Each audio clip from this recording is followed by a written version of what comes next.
आवश्यकता विहीन भूमि अधिग्रहण के विरोध में भारतीय किसान संघ ने मुख्यमंत्री के नाम तहसीलदार को दिया ज्ञापन। अंजुड़ भारतीय जनता पार्टी की प्रदेश सरकार की मातृ संस्था राष्ट्रीय स्वयंसेवक संघ के प्रमुख संगठन भारतीय किसान संघ मालवा प्रांत द्वारा किसानों की भूमि अधिग्रहण से जुड़ी समस्याओं को लेकर आज 17 फरवरी सोमवार को 12 बजे तहसील कार्यालय में तहसीलदार बबली बर्डे को मुख्यमंत्री के नाम ज्ञापन सौंपा है। मालवा प्रांत की बैठक के लिए निर्णय अनुसार तहसील अध्यक्ष धर्मेंद्र सिंह चौहान व मंत्री नीलेश राठौड़ व तहसील के माध्यम से जिला मंत्री कमल तोमर की उपस्थिति में तहसीलदार को एक ज्ञापन सौंपा गया। भारतीय किसान संघ का कहना है कि बिना किसी ठोस जरूरत के हो रहे भूमि अधिग्रहण के से किसान परेशान हो रहे हैं। किसान संघ ने इसे आवश्यकता विहीन अनियंत्रित भूमि अधिग्रहण करार देते हुए कहा कि यह किसानों के हितों के खिलाफ है। जिला मंत्री कमल तोमर ने इस दौरान बताया कि हमारी मांग को नहीं माना जाता है तो आगामी दिनों में बड़ा आंदोलन करेंगे। भूमि ग्रहण की प्रक्रिया अधिनियम 2013 के मूल स्वरूप अनुसार की जाए। विगत 12 वर्षों से जमीन की गाइडलाइन नहीं बढ़ाई गई है, अतः प्रतिवर्ष 20% के हिसाब से गाइडलाइन बढ़ाई जाए। वहीं उन्होंने बताया कि एक और तो प्रदेश के मुख्यमंत्री का मंच से बयान आता है कि अपनी बीवियों के जेवर बेच देना लेकिन खेती को मत बेचना, और दूसरी ओर खेती हर जमीन कितने कम दाम मिलना किसानों के साथ अन्याय है। आज ये ज्ञापन सौंपा गया तहसील कार्यालय में, क्या मुख्य मांगे हैं इसमें? भाई साहब, ये भारतीय किसान संघ द्वारा मालवा प्रांत के सभी 115 तहसीलों में ज्ञापन दिया जा रहा है भूमि अधिग्रहण भी इसके मामले में। सरकार को जब चाहिए कि जमीन सरकारी काम के लिए तो किसानों की जमीन बिना पूछे भूमाफियाओं की तरह अधिग्रहण कर लेते हैं और उनका मुआवजा नई मात्रा के बराबर बनता है। जैसे कि भारत में अन्य राज्यों में गाइडलाइन से 4 गुना मुआवजा है, लेकिन मध्य प्रदेश एक ऐसा राज्य है यहाँ पर 2 गुना मुआवजा है। तो ऐसा क्यों?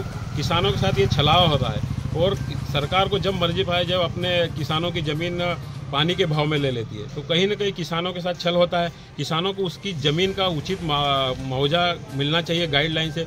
विगत 12 वर्षों से जो हमारे यहाँ गाइडलाइन है वो 12 वर्षों से नहीं बढ़ाई गई थी। इसको 20% के हिसाब से प्रति वर्ष के हिसाब से इसको बढ़ा के 4 गुना देना चाहिए। और जो 2018 में कांग्रेस सरकार थी उस समय इसका गाइडलाइन 20% कम कर दी गई थी। तो किसानों का कहीं ना कहीं छलावा हो रहा है। किसानों को उनकी भूमि अगर आज बिकती है मार्केट रेट से, अभी अपने यहाँ रोड की ज़मीन भी जा रही बाईपास में, तो कहीं ना कहीं ज़मीन की 1 लाख रुपए प्रति एकड़ के मार्केट 1 करोड़ रुपए प्रति एकड़ के मार्केट में रेट है, लेकिन इनका बहुत कम है। अगर किसान यहाँ अपनी सरकार ज़मीन लेती है तो बाहर जाके यहाँ से 100-150 किलोमीटर दूर जाके भी ज़मीन नहीं ले सकता है। तो हमारी किसानों की यही मांग है कि अगर जो गाइडलाइन को बढ़ा के 20% प्रति वर्ष के हिसाब से 12 साल से जोड़ा जाए और उसका 4 गुना मुआवजा दिया जाए। आगामी समय में क्या कार्य योजना रहेगी यदि मांगे नहीं मानी गई? हमारी अगर मांगे नहीं मानी रही तो हम प्रत्येक तहसील पे उग्र आंदोलन के लिए बाध्य होंगे।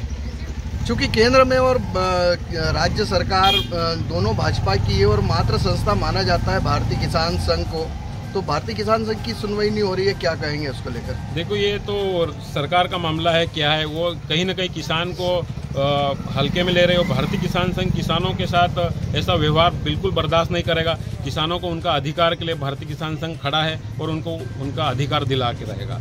कमल जी, सीएम साहब के स्टेटमेंट कुछ अलग रहते हैं, मंच से कुछ अलग बोलते हैं और किसानों के साथ वास्तविकता कुछ अलग है, क्या कहेंगे उसको लेकर? माननीय मुख्यमंत्री जी महोदय मंच से कहते हैं कि किसानों के अपनी 1 इंच जमीन नहीं देना चाहिए। लगे तो अपनी बीवी के गहने बेच दो, लेकिन जमीन नहीं बेचना चाहिए। लेकिन मुख्यमंत्री जी इस चीज़ को क्यों नहीं संज्ञान में ले रहे कि किसानों की जमीन पानी के भाव में भूमाफिया की तरह ले रहे हैं, तो उनको उनका उचित अधिकार देना चाहिए। आगामी समय में क्या रहेगी आंदोलन की रूपरेखा? आगामी समय में अगर किसानों को उनका उचित 4 गुना मुआवजा नहीं दिया जाता है तो भारतीय किसान संघ प्रत्येक तहसील में उग्र आंदोलन करेगा।